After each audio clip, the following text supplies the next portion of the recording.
네, 이번 영상은 개별 기업 대 ETF 장기 투자입니다. 네, 22년도 미국 상폐 기업으로는 모디콜라를 해가지고 이렇게 이러한 기업들이 있습니다. 뭐 21년도 상폐 기업은 뭐 식품 배달 서비스 이게 3억 달러니까는 3천억이죠? 3천억, 4천억 뭐억 달러니까요. 그 정도입니다. 한국에서 23년도에 상폐된 건 티라노스 HL 생명과학, 22년도에는 SM 코어 테크, 이화전기, 로지텍 코리아, KM텍 맞네요. 뭐 등등 하고 뭐 22년도도 보니까 뭐 60개, 70개 1년에 코스피는 그렇게 하락되고 미국도 상폐 기업들이 이렇게 뭐 열 몇 개씩 나옵니다. 이게 뭐 시가총액 그렇게 적은 게 아니에요.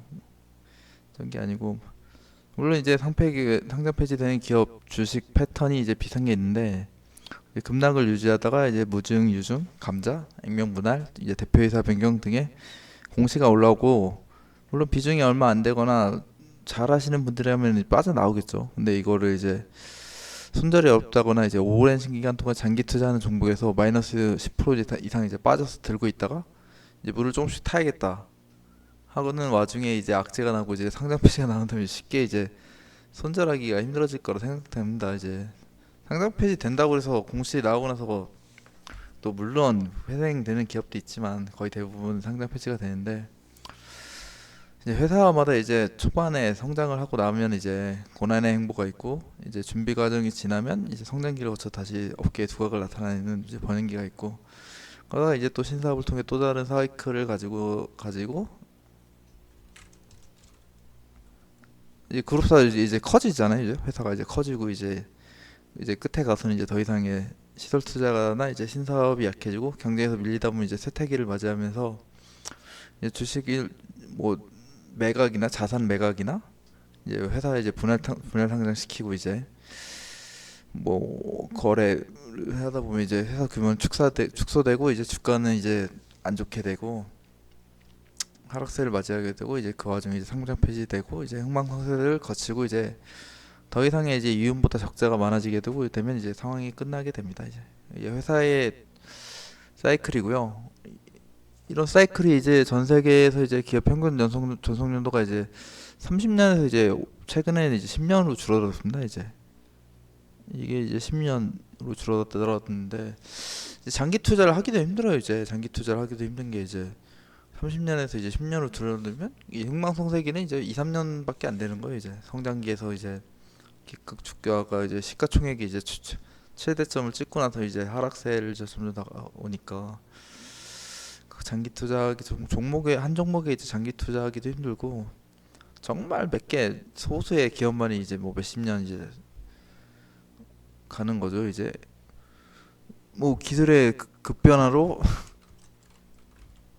기업의 세대 수치가 교체가 빨라지고 이제 글로벌 경제 이제 불안경으로 이제 기존 산업의 전속 여부를 이제 장담할 수가 없죠. 이제 뭐 전기차로 이제 빠르게 전환했다든지 아니면 뭐 메타버스라든지 그런 쪽 이제 신사업이 이제 점점 나오니까요. 이제 기존의 이제 게임보다는 이제 뭐 증강현실 게임이나 요즘 그런 식으로 이제 게임 그런 뭐 이윤을 추구할 수 있는 사업장이 바뀌니까 점점 이제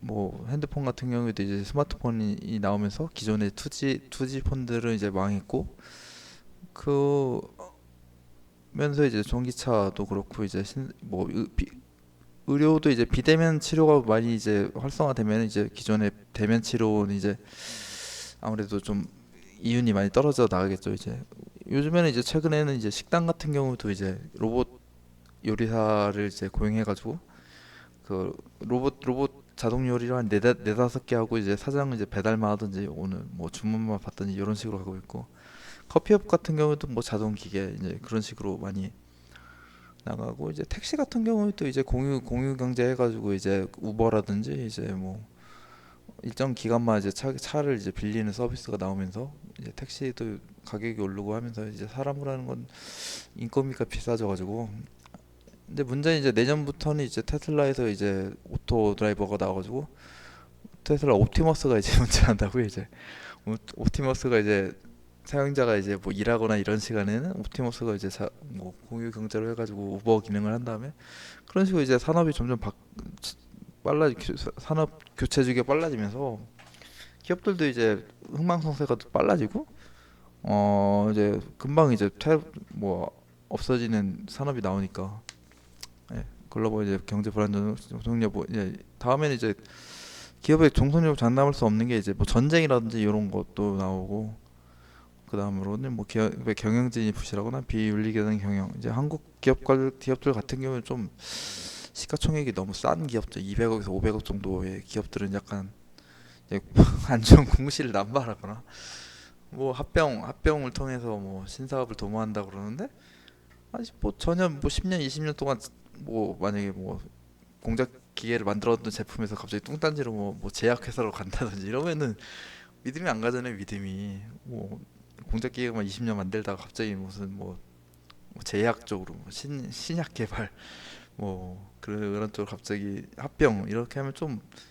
이빨이 안 맞잖아요. 이빨이 뭐 공작 기계면 뭐 차라리 뭐 테슬라 뭐 어디 부품을 수주해서 뭐 납품을 한다 뭐 이러면은 좀 뭐 어폐가 맞는데 갑자기 뭐 신사업 갑자기 뭐 생뚱맞지 않는 사업을 한다 합병 공시 때리고 뭐 이러면서 뭐 아무튼 경영진 부실하거나 비윤리적 경영을 하고 장기적으로 존속한 기업이 미국에서 20% 정도밖에 안 된다고 합니다. 그 와중에 이제 80년대에는 50%였는데 이제 장기적으로 존속하는 기업도 만들기 힘든 세상이고 우리나라 같은 경우에는 이제 뭐 자식한테 물려준다거나 이제 뭐 형제들 뭐 친가 경영을 하고 있는 많은데 부자도 이제 3대 가기가 힘들다고 하잖아요. 부자도 이제 1대 때 이제 어느 정도 만들어 놓고 2대에서는 이제 아버지가 하는 걸 어느 정도 보고 배우면서 이제 사업의 역량을 키워가는데 3대는 이제 아예 모르잖아요. 뭐 할아버지가 뭐 어떻게 했는지 뭐 기억합니까? 자기 물론 세대도 바뀌겠지만 뭐 처음부터 뭐 만렙으로 태어나면은 게임이 재미가 없잖아요. 그거 똑같죠. 뭐 갑자기 뭐 디아블로 4, 디아블로 2에서 뭐 갑자기 현질해가지고 뭐 최고의 무기 가지고 하면 1시간, 2시간, 뭐 하루 이틀 지나면은 그것도 지겨워서 못 하잖아요. 네, 그런 3대째 가서는 조금 힘든 게 있다. 네, 그 하고 네, 그다음에 이런 장기적인 기업들은 이제 위는 이제 버핏이 투자한 기업들과 유사한 이유가 있습니다. 안정적이고 이제 지속적인 사업 모델, 이윤 창출이 이제 뭐 계속 이제 독점 기업 같은 경우하고 이제 소비재 산업 이제 꾸준히 이제 쓸 수밖에 없는 그런 쪽하고 이제 품질이 좋아서 이제 남들의 이제 진입하기 힘든 산업들 군들 이제 투자비가 많이 든다거나 일단 독점을 하고 있으면 좀 흔들리지 않는 그 경쟁 위치에 있는 그런 산업군에서 이제 우위를 점하고 있는 기업을 이제 투자하려고 하죠. 워렌 버핏이요 이제. 그다음에 이제 높은 경쟁력, 시장 점유율, 그다음에 윤리적인 기업 경영. 예, 회사 마인드나 이제 윤리적인 기업가가 운영을 하고 있으면 그런 기업을 매수를 하는 거죠. 이제 코카콜라라든지 미국 항공, 미국 은행, 뭐 JIM, IBM, JP, 마소, 나이키, 펩시코, 질레트 같은 기업들. 마소는 이제 뭐 윈도우 독점이니까요. 윈도우 독점, 뭐 질레트 면도기 독점, 나이키 뭐 신발, 코카콜라 뭐 그런 쪽의 기업이 투자를 하는데 예, 물론 위와 같은 기업들이 투자하여 이윤을 창출하는 것은 좋은 것이라 생각하지만 이것은 이제 S&P 500과 나스닥 지수 같은 지수 초종 ETF 수익률과 비슷해지거나 못한 경우가 생기게 됩니다. 예, 워렌 버핏도 이제 처음에 한 50년 전에 그때는 한 1년에 50%그 이상씩 이제 투자 성과를 내게 됐는데 최근에 이제 버크셔도 이제 나스닥이나 S&P 투자 성과가 이제 비슷한 수익률을 낼 수밖에 없는 게 이 시장이 엄청 그 규모가 엄청 커지니까 이제 규모가 커졌는데 거기서 50%를 할 수가 없죠. 이제 뭐 1억 굴리는 사람이나 뭐 10억 굴리는 사람이 1년에 50%씩 한다? 그럼 그 사람 이제 천재죠, 진짜. 뭐 1, 2천 시드 뭐 5천 1억 이하 정도에서 2, 30% 50%할 수 있죠. 근데 이제 시드가 커지게 되면 이제 그만큼 이제 들어갈 뭐 기업에서 이제 자기가 매덕 들어갈 기업도 몇 개 없고 한다고 합니다. 제가 들은 바로는 제가 그렇다는 건 아니고 네. 어쨌든 이제 S&P 500과 나스닥 지수의 수익률은 이제 분배금 포함해서 이제 15에서 15% 정도고 이 정도는 이제 평균 4, 5년마다 20% 하락이 있고 뭐 10년, 20년마다 20에서 40% 하락이 한 번씩 있습니다. MDD 값이 이제 뭐 최대 하락폭이 뭐 40% 50%될 수도 있고. 하지만 이제 미국의 지수는 항상 전고점을 뛰어넘어왔으며 아직까지 이제 전고점을 회복 못한 점은 없습니다. 이번에 지금 회복하고 있는데 물론 이게 뭐 행보 장기 행보를 해가지고 뭐 2, 3년 걸릴 수도 있어요. 지금 가다가 지금 거의 다 왔는데 한 뭐 80% 정도 전고점을 회복했지만 금리를 갑자기 이번에 뭐 올리고 내년도 내년도에도 뭐 네 번 다 올리고 내년도 너무 경 뭐 무한 고용 지금 일자리가 아니 사람이 부족해가지고 지금 고용이 완전 고용 상태인데 이런 상태라면 이제 물가 인플레이션이 이제 뭐 인플레이션 잡겠다고 미국에서 양쪽 축소를 하고 있는데 금리 올리면서 이제 뭐 이러면 나스닥 뭐 돈 빌리기가 힘드니까 물가가 올라서 이제 금리가 오르면 이제 기업들도 이제 뭐 자금을 물론 뭐 기업이 어려워서 돈을 빌릴 수도 있지만 신사업을 자기 100% 몰빵해가지고 하는 기업은 별로 없잖아요. 뭐 대출 받고 투자 받고 해야 되는데 투자 이제 돈이 돌려면 이제 금리가 어느 정도 낮아야 돌잖아요. 이제 그런 것에서 이제 기업에 이제 동맥경화가 올 수 있다. 동맥경화가 오면은 좀 이제 정고점을 뛰어넘는데 오래 걸릴 수 있지만 뭐 아직까지 미국의 지수가 이제 정고점을 아직 못 뛰어넘은 점은 없다.